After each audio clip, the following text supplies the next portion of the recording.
नमस्कार। BCom part first के paper first व्यापारिक संनियम में हम पक्षकारों पर अनुमति करने की क्षमता पढ़ रहे हैं। इसमें हमने जो है वो व्यस्क के साथ किए जाने वाले अनुबंध की चर्चा की, उसके बाद अस्वस्थ मस्तिष्क के व्यक्ति की चर्चा की, और तीसरा पक्षकार आता है राजनियम द्वारा अयोग्य व्यक्ति। राजनियम द्वारा कंपनी व्यापारिक संनियम की अंतर्गत ये लिखा गया है कि राजनियम द्वारा कुछ लोगों को अनुबंधन करने के लिए अयोग्य घोषित कर दिया गया है, यानी ऐसे व्यक्तियों के साथ अनुबंध नहीं किया जा सकता है। जिसमें पहला आता है विदेशी शत्रु। एक विदेशी शत्रु जो है वो भारतीय नागरिकों के साथ अनुबंध नहीं कर सकता है। वह किसी भी भारतीय न्यायालय में किसी भी भारतीय पर वाद भी प्रस्तुत नहीं कर सकता है जब तक कि उसे भारत सरकार से अनुमति प्रदान नहीं कर दी जाए। और सामान्यतः देखिए, ऐसे व्यक्तियों के लिए को विरुद्ध न्यायालय में वाद प्रस्तुत करने की अनुमति सरकारों द्वारा नहीं दी जाती है। इसलिए ऐसे व्यक्तियों के लिए कहा गया है कि इन लोगों के साथ किसी प्रकार का अनुबंध नहीं किया जाना चाहिए। दूसरे आते हैं विशेषाधिकार प्राप्त व्यक्ति। कुछ व्यक्तियों को विशेषाधिकार प्राप्त होते हैं।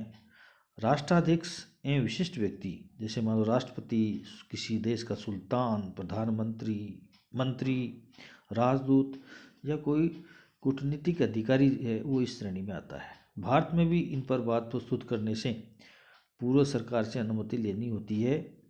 अतः अनुबंध करने वाले दूसरे पक्षकार को इस पर विचार करना चाहिए और इनके साथ अनुबंध नहीं करना चाहिए।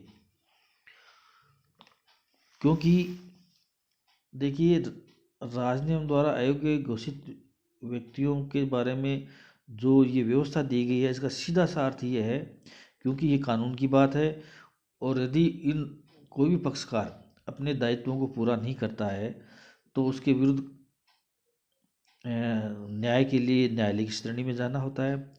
और न्यायालय की श्रेणी में जाने पर न्यायालय ऐसे सभी पक्षकारों को न्यायालय में उपस्थित होने की आज्ञा दे सकता है। इसलिए ऐसे व्यक्तियों को अनुबंध में शामिल नहीं किया जाना चाहिए जिन्हें न्यायालय में उपस्थित होने के लिए नहीं कहा जा सकता हो। इसलिए ये व्यवस्था दी गई है कि ऐसे व्यक्तियों के साथ अनुबंध नहीं किया जाना चाहिए।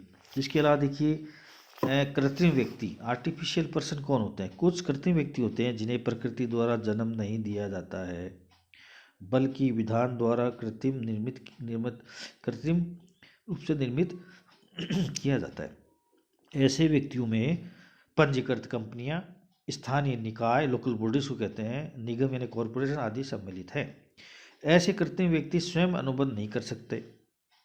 इनकी ओर से अनुबंध कोई अतिरिक्त व्यक्ति ही कर सकता है, जैसे अध्यक्ष है, प्रबंध संचालक है, प्रबंधक है, सचिव है आदि व्यक्ति जो है वो इन वैधानिक कृत्रिम व्यक्तियों की ओर से अनुबंध करते हैं। ऐसे कृत्रिम व्यक्तियों की अनुबंध करने की क्षमता उन पर लागू होने वाले अधिनियमों, नियमों, उपनियमों आदि से प्रभावित होती है। यानी ये जो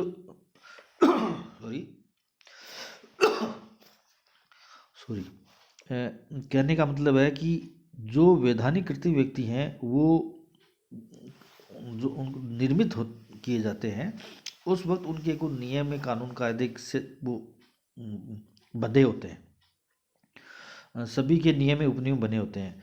तो वो जो वैधानिक कृत्रिम व्यक्ति जो है, जैसे कंपनी है, कंपनी का सीमा नियम होता है, पार्षद अंतर नियम होता है। तो कंपनी अपने पार्षद सीमा नियम के बाहर कोई कार्य नहीं कर सकती है। उनके अधिकार क्षेत्र जो दिया गया है सीमा नियम के द्वारा, उसके अतिरिक्त कंपनी कोई अनुबंध नहीं कर सकती है। इसलिए बाहरी व्यक्ति को इन वैधानिक कृत्रिम व्यक्ति के प्रतिनिधियों के साथ भी किसी प्रकार के किए जाने वाले अनुबंधों को करने से पहले इनके नियमों, उपनियमों एवं उनके कार्य क्षेत्र की सीमाओं को देख लेना चाहिए और समझ लेना चाहिए।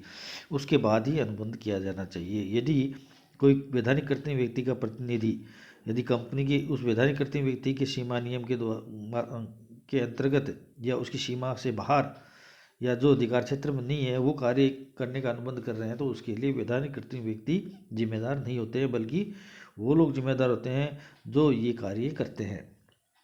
जो प्रतिनिधि हैं वो व्यक्ति रूप से जिम्मेदार होंगे। ऐसे वैधानिक कृत्य व्यक्ति का कोई दायित्व नहीं होगा। इसी तरह से देखिए अपराधी। अपराधी से ऐसे व्यक्ति से है जिसे न्यायालय द्वारा कारावास अथवा मृत्यु की सजा सुनाई गई है। कारावासी व्यक्ति अपने कारावास काल में कोई अनुबंध नहीं कर सकता है। यदि सजा कम कर दी जाती है तो सजा समाप्ति के बाद से अनुबंध कर सकता है। जिस व्यक्ति को मृत्युदंड दिया गया है वह सजा सुनने के बाद अनुबंध नहीं कर सकता। और राजनियम द्वारा आयोग घोषित व्यक्ति में अगला है दिवालिया, इंसॉल्वेंट। आप लोगों ने पढ़ा भी होगा दिवालिया अधिनियम। उसके अंतर्गत व्यवस्था है कि जिस व्यक्ति को दिवालिया घोषित कर दिया जाता है वो अनुबंध करने के अयोग्य होता है। एक दिवालिया व्यक्ति द्वारा किया गया अनुबंध या ठहराव भी व्यर्थ होता है, क्योंकि दिवालिया घोषित होने के साथ ही उसमें अपनी संपत्ति के संबंध में अनुबंध करने की क्षमता समाप्त हुई मानी जाती है। दिवालिया घोषित होने पर उसकी संपूर्ण संपत्ति जो है वो राजकीय प्रापक के अधिकार में आ जाती है और वही उस संपत्ति का डिस्पर्समेंट करता है। ये ध्यान रखना कि यदि किसी व्यक्ति को दिवालिया घोषित कर दिया जाता है या दिवालिया की कार्रवाई चल रही है, दिवालिया घोषित नहीं किया गया है बल्कि दिवालिया घोषित होने की कोई कार्रवाई चल रही है, तो जब तक उसे दिवालिया घोषित नहीं किया जाता यानी इस दिवालिया कार्रवाई के दौरान वह कोई भी अनुबंध कर सकता है। लेकिन यदि कोई व्यक्ति दिवालिया घोषित होने से पहले कपटपूर्ण तरीके से धोखा देने के उद्देश्य से जानबूझकर गलत तरीके से संपत्ति का हस्तांतरण का अनुबंध कर लेता है या किसी व्यक्ति को अपनी संपत्ति गलत तरीके से ट्रांसफर कर देने का अनुबंध करता है तो यह अनुबंध व्यर्थ माना जाएगा। ये परिस्थितियों के अनुसार देखा जाएगा कि उसने क्या अनुबंध किए हैं और उनका उद्देश्य क्या रहा होगा। इसके अलावा देखिए महिलाओं के साथ अनुबंध करने के संबंध में कानून की दृष्टि में जो है वो कानून जो है सभी महिला एवं पुरुषों को समान अधिकार देता है। कोई पक्षपात नहीं होती। दोनों को अपने लिए अनुबंध करने की स्वतंत्रता है। अतः प्रत्येक विवाहित एवं अविवाहित महिला किसी से भी वैध अनुबंध कर सकती हैं। विवाहित महिलाएं अपने पति के साथ भी वैध अनुबंध कर सकती हैं तथा पति पत्नी दोनों ही उस अनुबंध को एक दूसरे के विरुद्ध परिवर्तित भी करवा सकते हैं। किंतु ध्यान रहे कि कोई भी पति या पत्नी एक दूसरे के लिए बिना अधिकारों के अनुबंध नहीं कर सकते हैं। इतना अवश्य है कि विवाहित महिलाएं अपने एवं अपने परिवार की अनिवार्य यानी न्यूनतम जरूरी वस्तुओं की आवश्यकता प्राप्ति के लिए अपने पति की ओर से या पति की साख पर अनुबंध करने का गर्भित अधिकार रखती हैं और ऐसे दायित्व के लिए पति जिम्मेदार होगा। लेकिन पति को पत्नी के मामले में गर्भित अधिकार इम्प्लाइड जो पावर नहीं होती, केवल पत्नी को ये अधिकार होता है। विवाहित महिलाएं जब कोई अनुबंध करती हैं तो उनकी निजी संपत्ति यानी स्थिर जिसको कहते हैं से अनुबंधों के उत्पन्न अधिकारों को पूरा करवाया जा सकता है। इसका मतलब क्या हुआ कि एक पत्नी विवाहित महिला अपनी अनिवार्य आवश्यकताओं की पूर्ति के लिए कोई अनुबंध करती है उसके लिए पति जिम्मेदार होगा। लेकिन अनिवार्य आवश्यकता अतिरिक्त कोई अन्य खर्चा अगर कोई संपत्ति खरीदती है या कोई लग्जरी कार या कोई और खरीदती है तो ऐसी स्थिति में उस विवाहित महिला का जो खुद का धन है जो स्त्री धन कहते हैं उससे अनुबंधों के दायित्वों को पूरा करवाया जा सकता है। पति की संपत्ति उसके अनुबंध इस प्रकार के अनुबंधों के लिए उत्तरदायी नहीं मानी जाएगी। आवश्यक आवश्यकताओं के लिए पति के दायित्व के को अधिकार से आगे हम एजेंसी के जो नामक जो अध्याय आएगा उसमें पढ़ेंगे कि किस प्रकार के राइट्स इनको दिए गए हैं। और लास्ट में ये बात ध्यान रखने की है कि भारत में कोई वकील हैं, डॉक्टर हैं जो प्रोफेशनल कार्य करते हैं, वे अपने क्लाइंट से अपनी फीस वसूल करने के लिए उन पर अनुबंध पूरा करने के लिए या फीस प्राप्त करने के लिए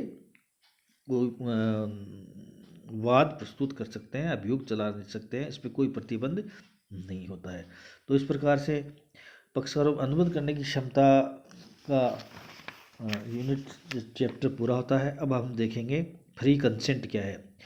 आगे वीडियो में देखेंगे अपन कि स्वतंत्र सहमति से क्या आशय है और स्वतंत्र सहमति किस प्रकार से मानी जाती है।